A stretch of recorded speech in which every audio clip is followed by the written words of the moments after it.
Hey there. Welcome to the Indestructible PR Podcast. I'm your host, Molly McPherson, and welcome to 2023, a new year with a new batch of episodes in this podcast. I'm squeezing in an off the cuff podcast. I posted this to my TikTok yesterday, the day that this is published.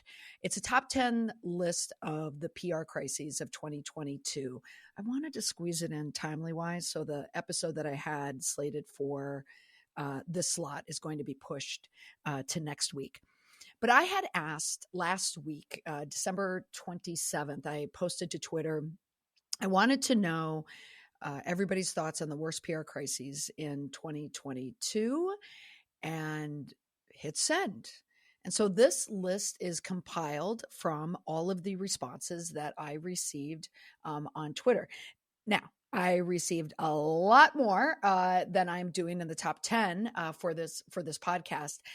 But everybody, I really liked everybody's responses. There are a lot of copies in there, some new ones that I never really thought of before. But this top 10 list is simply just the collective. I may have, I don't know, probably included some other ones, may not have added some here, but a number of people said them. So let's go with the list that they added. All right. Number one, which is really number 10. I'm going to start from the bottom. We are going to start with the Try Guys. Now, the Try Guys wasn't much of a Twitter crisis. Now, this is just in my opinion. You really saw it play out on TikTok, and that's certainly where I posted my first communication about it.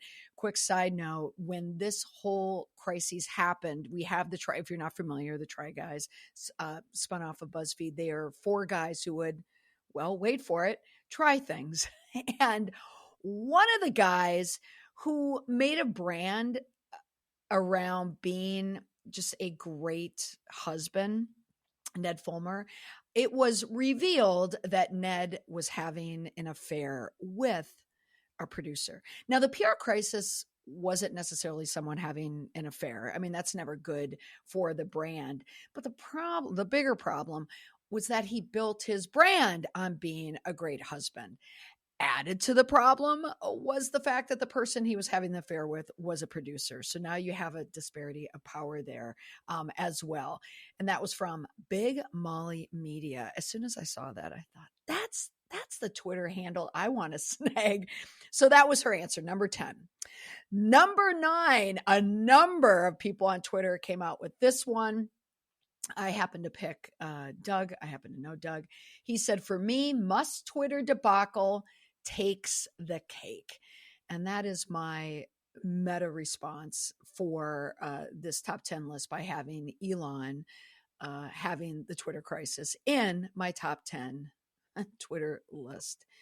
Now, you know, the Elon crisis is so beyond really just a traditional PR crisis.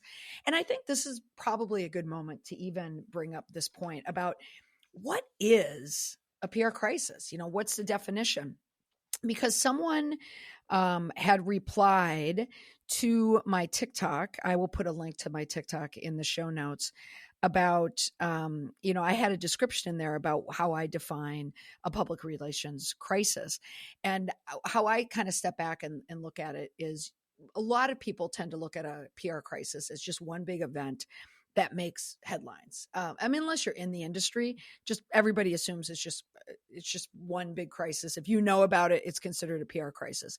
But technically, there's different layers to a crisis in the definition. So if we were to explain, crisis management defined, there is a crisis at the top. So the definition of a crisis is some event that is sudden and it could be very serious, but it disrupts the routine of operations, your systems, your departments, legal, PR, whatever it is. If there is a disruption that comes with a reputational risk, that's my definition of a crisis. Now, how we can split that is in two different areas. There is an incident crisis, which could also be labeled as disaster, or an organizational crisis. So we have those two columns. And one person, PR prof, said academically, we refer to storms, etc., as disaster communication. It's in textbooks. I think it's really just to distinguish control versus uncontrollable. It feels like a bit of a clapback when she says that as a PR professor. She's right. She's absolutely right. And sometimes that's the trouble with TikTok. You only have 3 minutes and you can only put so much information in there, but she's right. The broader term is disaster communication. But the way that I look at it is when you're engaging the incident command system, and that is that emergency management system that you just engage because you're getting through an emergency situation or a disaster, if you will. So that's one area, and that's different from a PR crisis, because a PR crisis, when we talk about an organizational crisis, what we're talking about is something that is negative that's happening internally. So there's going to be various perspectives on what's happening in this crisis, but typically think of what has happened internally to bring something down. Was it human behavior, human error? Was it embezzlement? Was it a cybersecurity incident? Was it Ned Fulmer having an affair with his producer? Do you see what I'm saying? That is the definition of a PR crisis. So these are more along the lines of these internal crises. So number 9, Twitter being an internal one. Yes, when the owner is Elon Musk and completely upends a popular social media networking site where a lot of people go from the areas of news and media, academia, business. And in my world, in crisis management, we rely on Twitter. And if Twitter becomes a circus, you're removing a very important social network for communicating during a crisis or during a disaster. All right, next on the list, I did a bit of a mashup on my TikTok. I put 8 and 7 together. 8 being Kanye West, yay, and 7 being Adidas. Now, some people ask me on TikTok, they say, why do you say Adidas? And the reason why, it's a few reasons. One is because I like to say it. It rolls off the tongue a lot easier than Adidas. And also, the reason why I say Adidas is because that's how it's pronounced in the UK. It's a mashup, if you will, of the two names of. It's really how the rest of the world pronounces it, and the founder's name as well. So it's founding brothers, and that's their names together. So I just do Adidas. But Kanye West, certainly his public relations crisis is, it's clouded with mental illness. There, other than Kim Kardashian, his ex-wife, saying that he struggled with a bipolar disorder, and a bipolar disorder, also called manic depression, it can cause outbursts, or outburst behavior, which certainly matches with what Kanye West has been doing. His anti-Semitic, anti-Black rhetoric is so hateful. It's so harmful, and it follows an alt-right playbook of how they say things and do things to create engagement, to create views, to create spread hate. And Kanye West he always wants to push the edge, but he pushed it too far. Now, this is hard for me because I live in a Kanye household. I have a son who loves Kanye West, and he also way got me into Kanye West. I actually really like Kanye West. I think I've said this on this podcast. One of my favorite running playlists is Kanye. But he really kind of pushed it a little bit too far this time. Wouldn't we all agree? When you get into hate speech, it's so hard to pull that back in. It's really, really difficult. So he's going to have a tough road there. It's going to be interesting to see who is the next artist that works with Kanye West.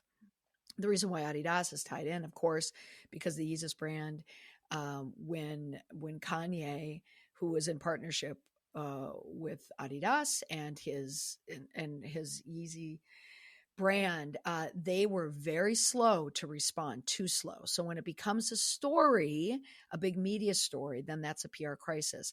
And that was a story that I did an interview on NBC Now with Joshua Johnson, and where he was interviewing me about Kanye West. My son was giving me the side eye on that interview. Like, Mom, how could you? Number 6, Will Smith. I had a couple Will Smiths come up on Twitter.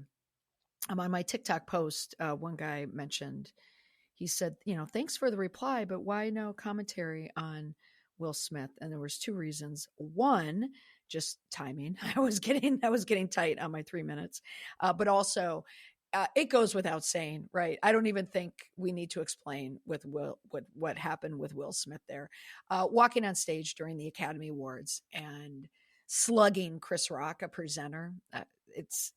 There's no excuse for it. And then he came out with his apology produced video, which was a clunker, to say the least. It was a disaster. It was too produced, too polished, and no sincerity whatsoever. He's answering predetermined questions. It was a nightmare. You don't want to do that. And he's still trying to recover, by the way. He is still trying to recover. Number 5 from the list, Hockey Canada. One, I wanted to put Canada in there because I just have so many mutual followers on Twitter and TikTok. And whenever I mention something about Canada, they appreciate it that, oh my gosh, someone is following us. But oh my gosh, I definitely follow Canada. I said this before on the podcast. Where I went to school at Boston University, and so many of my friends and roommates were from Toronto or from Canada. So I have an affinity for Canada. And now a lot of my colleagues are there too. So I see a lot of the news that comes out of there. I was on a podcast with Warren Weeks and John Pernick, their Reputation Town podcast, and it was a whole hour on Hockey Canada. Now, I'll admit, it was me on a panel of Canadians. So I was not fighting at the same weight with the rest of them in the podcast, but I'm a hockey mom and I am from Minnesota. So I kind of know my hockey, and I could certainly see how this crisis, covering up sexual allegations, there's hush money. It was a mismanagement by the board. I've done a podcast about it. I'll include a link in the show notes. Any organization that covers their tracks, that doesn't use any form of transparency in managing this crisis. Think other sports. There was a USA Hockey little thing that came up, USA Gymnastics, women's soccer, the Boy Scouts, the Catholic Church. Whenever there is any type of hush money being exchanged and people refusing to speak, you have a PR crisis. Next, number 4, FTX. Now, someone in my replies said that does not count as a crisis. Here we go. It's from Demorama. There's an interesting name. I feel like FTX doesn't really count as the whole thing just collapsed, like saying Bernie Madoff was a PR crisis. Okay, I'm going to agree with that partially. There's a bit of a difference. Bernie Madoff operated in his own world. The reason why it became such a big news story is because people he swindled, a lot of them were well-known within New York circles, certainly wealth circles, but also like Kevin Bacon and his wife, Keir Sedgwick. I mean, it became a big news story because people could identify, with the victims. And also the Bernie Madoff story was just such a big news story because it was so different. I mean, we certainly are familiar with Ponzi schemes, but this one, he was able to bilk so many people and he got away with it. That's what the news story was. And that's why there was so much interest there. What makes FTX more of a PR crisis, it's not just a PR crisis for FTX. It's a PR crisis for crypto. Crypto, there's a lot of investment in the idea of crypto. There are a lot of people behind crypto. Sam Bankman-Fried, SBF, has absolutely tarnished the brand of crypto. And that is the PR crisis. And it also created adjacent PR crises for all the athletes who are involved. Kevin O'Leary from CNBC, he is in a PR crisis because he invested and then he went out and told everyone else to invest in it, because it just like Tom and Giselle, it's the same thing. They invested heavily in FTX. If the rumors are right, they lost a fortune, perhaps their fortune. And yes, I totally think their divorce is tied in to this. They're protecting themselves legally and financially. I don't know how. I don't know the details how, but that move, that divorce is tied in to FTX. I'm convinced of it. But that is the reason why this falls under FTX or why it falls under PR crisis. And that's why I definitely grabbed that one. All right. The next one, number 3, I had to admit, full disclosure, when I saw it on my Twitter feed, I went, I don't even know what that means. And it was Holivia, Holivia. It took me a beat and I was all ready to run to the Goog to see what it was. And then I figured it out. It's Harry Styles and Olivia Wilde.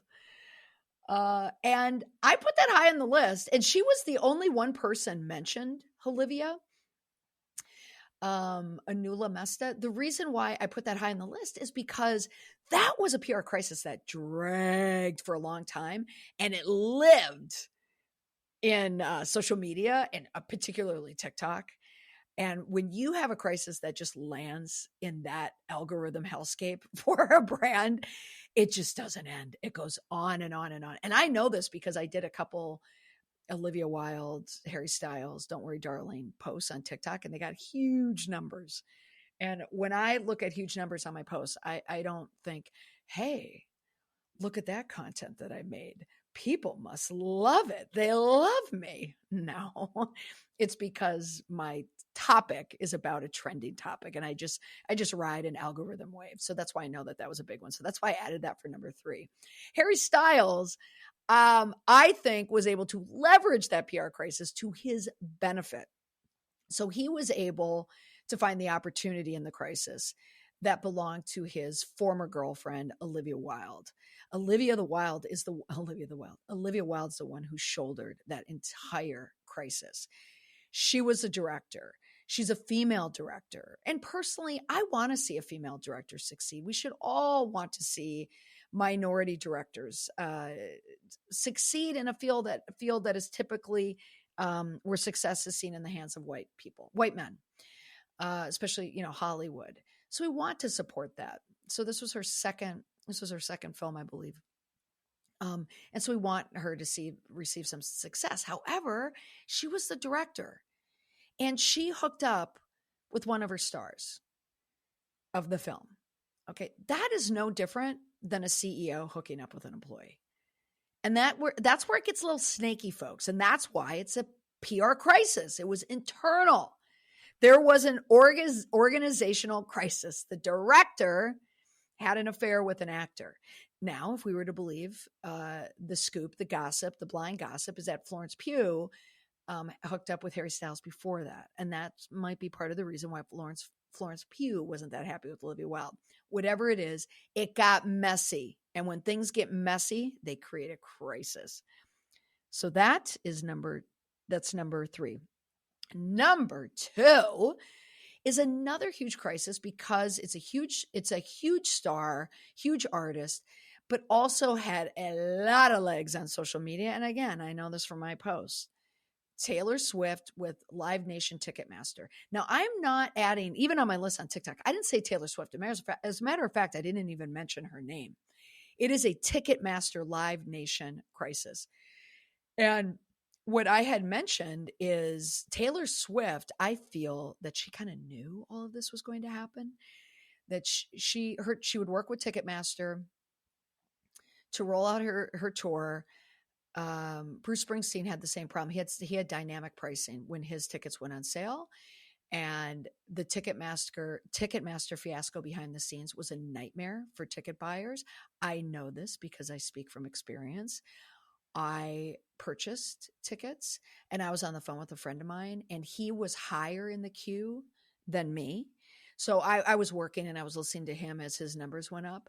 And then all of a sudden my numbers just jumped to, I was at Oblivion, the number of Oblivion to like 50,000 or something. And then I was coming up. It was like 500, 400, 300. And I panicked. I didn't know what to do. And I'm telling him like, I don't know. What do I do? What do I do? I just panicked. And my heart rate was racing. And then I got in there and I've purchased tickets a million times on Ticketmaster, but I didn't understand when there was so much demand, which ticket I was supposed to buy, because if I buy it once, do I lose my place in line? So I made the colossal error of just doing best price, I think, which I should have done best seating. And I got crappy tickets. And then I'm telling him on like, what do I do? And I didn't know, do I want 2? Do I want 4? Oh, the stress. So I ended up getting my 4 tickets, but that was Bruce Springsteen. So you knew when Taylor Swift, I mean, if I knew Taylor Swift was going to be a shite show, then everybody did, including Taylor Swift. And that's why this was a PR crisis for Ticketmaster. They rolled it out. And then, of course, it was a complete disaster. And then you have this army of Swifties who were voicing very vocally all over social media how they felt about the problems. Ticketmaster came out with a blog post, and then they immediately took it down. A couple days went by, and then they came back up again on a Friday. They had another blog post, and that blog post essentially said it was, 3 talking points. I talked about it in an earlier podcast. The 3 talking points, or no, in a TikTok. That they essentially said, we weren't prepared for it. Taylor is such a huge artist that the internet could not support it. She broke the internet. But also they blamed a lot of it on bots too. And they just made it very complicated. And then they only talked briefly about the aftermarket. But that was the second crisis that certainly qualified for that. And rounding out the list at number 1 is Southwest Airlines. This is a very recent crisis. Someone had asked on TikTok, would this be a crisis? Would this be on the list if it hadn't just happened? And I said, yes, there was certainly an availability bias happening there. Oh, yeah. She said, why does it feel like all these were last quarter of the year? Or am I just feeling like this 2022 went super quickly? And then there was another post. Someone said, should Southwest incorporate the typical brand humor as they try to repair from the crisis? Tough line to walk. And I went, oh yeah, definitely a tough line. People's, holidays, were ruined, and just how horrible it is. Like when you miss one flight, imagine being in an airport for days. Just a nightmare. They should not do their humor at all. What they should have done, oh my goodness, what they should have done is managed it a lot better. And this is why it's a crisis. So in the beginning, I had mentioned the difference between a disaster under a crisis. There's a disaster or an incident, and then there's an organizational crisis. What happened with Southwest, it was like the two of them just came together in like a cyclone, like just Winter Storm Elliott in the version of a crisis. Because you had that storm and all the damage it was doing around the country. My goodness, people in Buffalo were dying in their cars and out, in the streets. So we certainly had that storm, but that came up against a breakdown in the organizational systems. So their systems weren't working. They were having a breakdown with employee communication. They were having a breakdown with getting employees to work, and they had to have an edict that went out in a memo that naturally was leaked. I posted it on Twitter. Essentially saying you have to come to work. And if you don't, you need a doctor's note, and telehealth doesn't count. So for an airline that touts itself as an airline for the people, capital P, they lost big. And the other examples that I know from this, someone else had tweeted, he's a police chief. So whenever he tweets, I always listen to him. And he happened to be on a Southwest flight because he was flying back, and he said that the pilot of his flight going back to BWI was complaining about Southwest on the PA system on a plane. So that's how you know it's a PR crisis.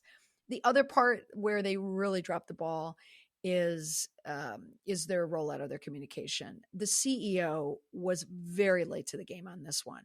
The first video response that I saw came out of from a station manager in Hobby at the Hobby airport. He did a very good job. But that was the first video that we saw. I mean, there were other spokespeople instead of our CEO. And then the CEO, Bob Jordan, eventually came out.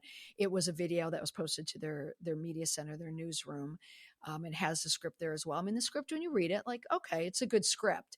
But the video itself was very lackluster. It lacked any type of compassion or empathy for what the passengers were going through. And the big miss, the employees, the people, as they say, with the capital P. It was very dry, very bland, pablum like, and it was not a video that looked like a CEO cared one bit. So that's the top 10 list. Now, I will add, there are more people that chimed in on TikTok with their opinions. And part of the distinction is that this was a Twitter list. And Twitter is a little bit different than TikTok. TikTok's going to have a different nature to their PR crisis. Like some of the examples, someone said Bethany Frankel. I mean, definitely that was a Twitter meltdown for Bethany Frankel. Of course, there's a lot of Harry and Meghan's. There's a lot of oh gosh, I'm going down the list right now. I'm not editing this podcast, so here it is, James Corden. Like, definitely, that would be one that would be on the list. Some other runner-ups, FIFA, the World Cup, Prince Andrew, certainly the one that I missed, and it came out of Instagram stories. I posted it in Instagram stories as well. Follow me on Instagram, by the way. I'm going to be putting a lot more energy into that social media network, because Instagram stories, so many of you go to my Instagram stories, and that's where we have chats and stuff. So I'm loving Instagram stories right now. So definitely check me out there. Anna, she mentioned Uvalde. I totally missed it. And that's a total Twitter crisis, and I missed it. Uvalde, Texas. What happened to those children, those poor children? That's an incident. What happened? But the PR crisis was the breakdown in the organizational structure of the police, chief of police, and everything that happened there. And when you watch that video, that heartbreaking video, oh my God, the hour, I mean, the minutes that tick by, can you imagine being a parent with a child in that room? Anyway, that is very, very sad.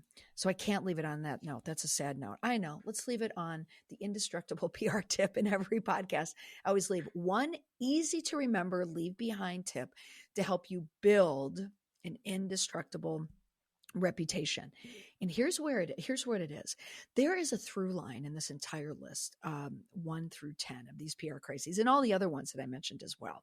So for 2023, there's one word that I want you to think about in your business. So whether or not, like, you run a business, you own a business, or you're a brand and your name is the brand, I want you to think about this one word, and that is exposure.